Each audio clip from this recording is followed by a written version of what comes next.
Bismillahirrahmanirrahim. Assalamualaikum warahmatullahi wabarakatuh. Satu-satunya agama tauhid di muka bumi ini adalah Islam.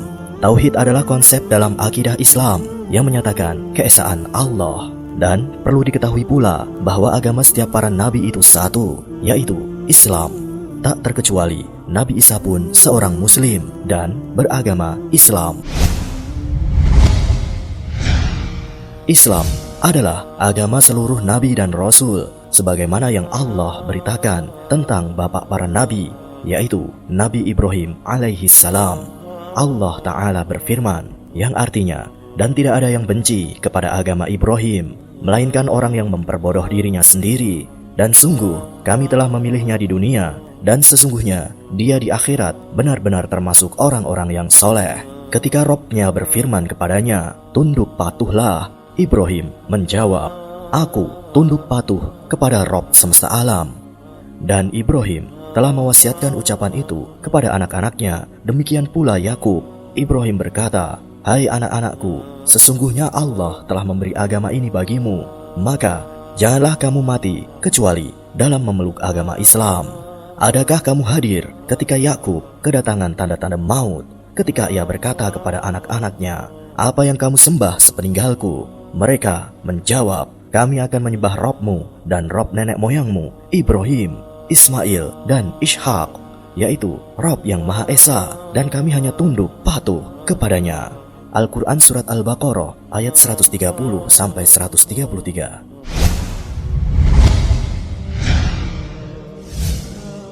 Setiap nabi diperintahkan untuk menyampaikan pada umatnya mengenai ajaran tauhid, dan satu-satunya agama tauhid adalah Islam. Allah Ta'ala berfirman, dan kami tidak mengutus seorang rasul pun sebelum kamu, wahai Muhammad, melainkan kami wahyukan kepadanya bahwasanya tidak ada Rob yang berhak disembah melainkan aku, maka sembahlah olehmu sekalian akan aku. Al-Quran Surat Al-Anbiya ayat 25. Ayat tersebut sudah cukup bagi kita untuk meyakini bahwa agama seluruh nabi dan rasul dari awal dan yang terakhir adalah Islam, tak terkecuali Nabi Isa alaihi salam. Hal tersebut juga disebutkan dalam hadis dari Abu Hurairah radhiyallahu anhu. Dia berkata bahwa Rasulullah sallallahu alaihi wasallam bersabda, aku adalah orang yang paling dekat dan paling mencintai Isa bin Maryam di dunia maupun di akhirat. Para nabi itu adalah saudara seayah walau ibu mereka berlainan, dan agama mereka adalah satu. Hadis riwayat Bukhari nomor 3443 dan Muslim nomor 2365. Dan jika masih ada di antara kita yang berkeyakinan bahwa Nabi Isa ada kaitannya dengan agama yang lain selain agama Islam, maka hal itu telah disanggah sendiri oleh Nabi Isa dalam sebuah ayat di Al-Quran. Di situ dijelaskan betapa Nabi Isa berlepas diri dari agama selain Islam. Dan ingatlah ketika Allah berfirman, hai Isa putra Maryam, adakah kamu mengatakan kepada manusia, jadikanlah aku dan ibuku dua orang Tuhan selain Allah? Isa menjawab, Maha suci engkau, tidaklah patut bagiku mengatakan apa yang bukan hakku untuk mengatakannya. Jika aku pernah mengatakan, maka tentulah engkau mengetahui apa yang ada pada diriku, dan aku tidak mengetahui apa yang ada pada diri engkau. Sesungguhnya engkau maha mengetahui perkara yang goib. Al-Quran Surat Al-Ma'idah ayat 116.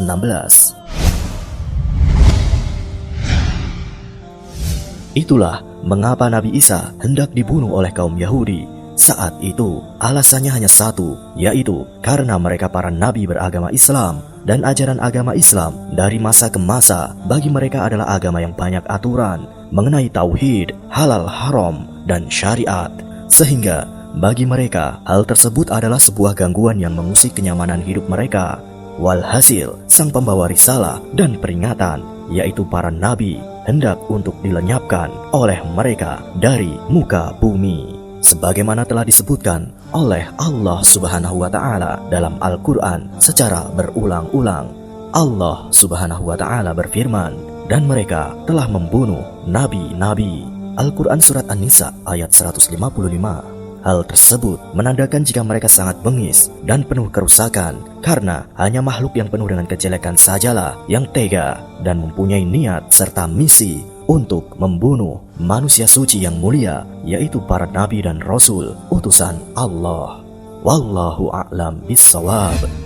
Jika video kami bermanfaat untuk Anda, maka jangan lupa untuk selalu mendukung channel kami, Islam Story. Dan semoga apa yang kita usahakan menjadi penyebab kebaikan untuk seluruh umat muslim.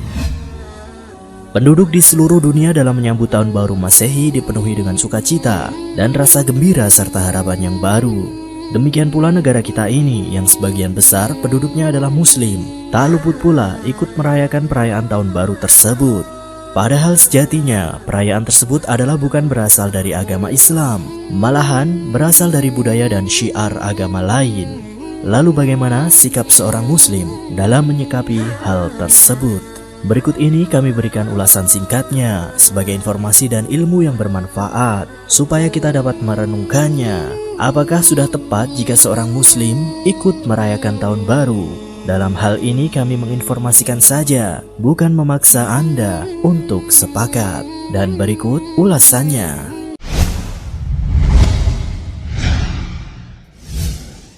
Arti kata Masehi.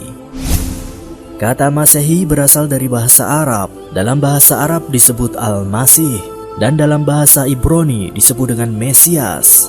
Dan kata tersebut sering dinisbatkan kepada Nabi Isa alaihi salam.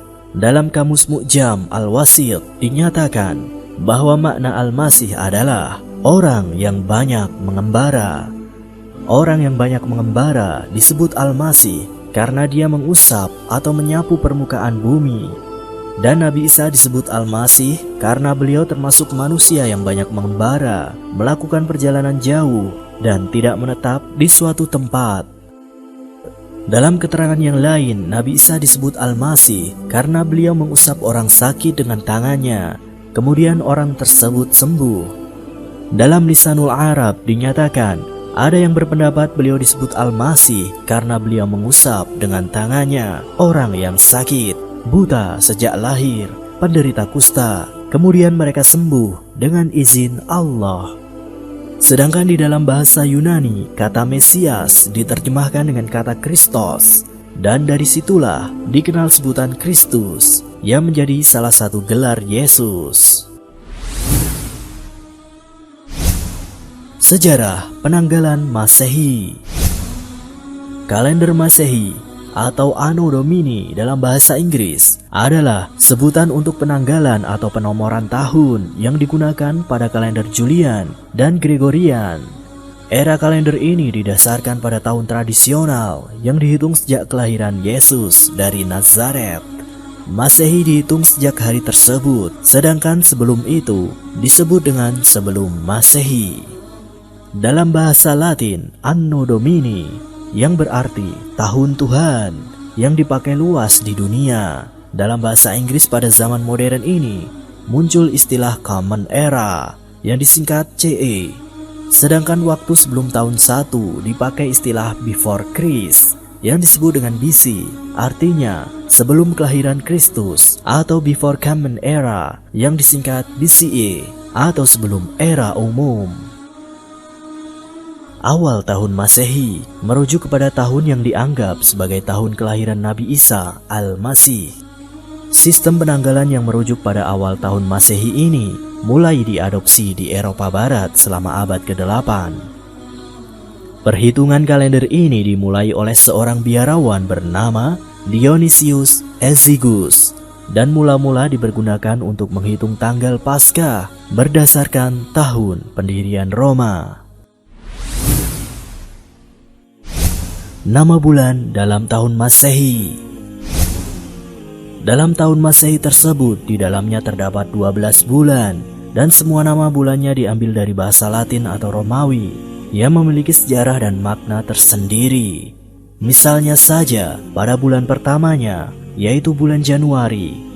Januari dalam bahasa Latin disebut Januarius, dinamai Janus, dewa pintu. Nama ini bermula pada mitologi Romawi, berasal dari bahasa Latin untuk pintu. Sejak Januari adalah pintu dari tahun ke tahun. Dalam mitologi Romawi kuno dikenal seorang dewa yang berwajah dua. satu menghadap ke depan dan satunya ke belakang. Untuk menentukan mana yang depan atau yang belakang, ditandai dengan wajah yang menghadap depan selalu tersenyum dan optimis, sedangkan yang menghadap ke belakang selalu terlihat muram dan sedih. Dewa itu bernama Janus, yang bisa pula berarti pintu, gerbang, gapura, atau lorong masuk. Itulah mengapa bulan pertama setiap tahun dinamakan dengan bulan Januari. Dan bulan ini bisa dikatakan berwajah dua, wajah yang satu menghadap ke tahun sebelumnya dan wajah lainnya ke tahun yang akan berjalan. Itulah ulasan singkat mengenai sejarah tahun Masehi yang sudah diterapkan banyak negara di seluruh dunia. Semoga kita sebagai umat Islam tidak mudah terseret arus dan ikut-ikutan dalam perayaan-perayaan yang kita sendiri belum mengetahuinya apa sejatinya makna terselubung di dalam perayaan tersebut, serta agar kita tidak termasuk dalam kaum yang disebutkan oleh Nabi dalam hadisnya. Rasulullah Shallallahu Alaihi Wasallam bersabda, barang siapa yang menyerupai suatu kaum, maka ia termasuk bagian dari kaum tersebut. Hadis riwayat Abu Dawud nomor 4031. Dan Rasulullah Shallallahu Alaihi Wasallam pun telah mengingatkan umatnya agar menyelisih kebiasaan dan perbuatan kaum Yahudi serta Nasrani.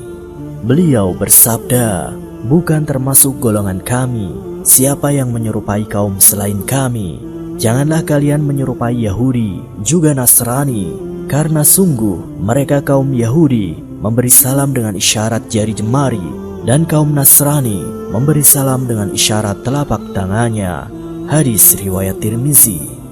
Dan sepatutnya pula sebagai umat muslim, kita seharusnya menggunakan penanggalan dalam tahun Hijriah untuk diterapkan dalam kehidupan sehari-hari. Wallahu a'lam bissawab. Semoga bermanfaat. Wassalamualaikum warahmatullahi wabarakatuh. Jika video kami bermanfaat untuk Anda, maka jangan lupa untuk selalu mendukung channel kami, Islam Story. Dan semoga apa yang kita usahakan menjadi penyebab kebaikan untuk seluruh umat muslim. Semoga bermanfaat. Wassalamualaikum warahmatullahi wabarakatuh.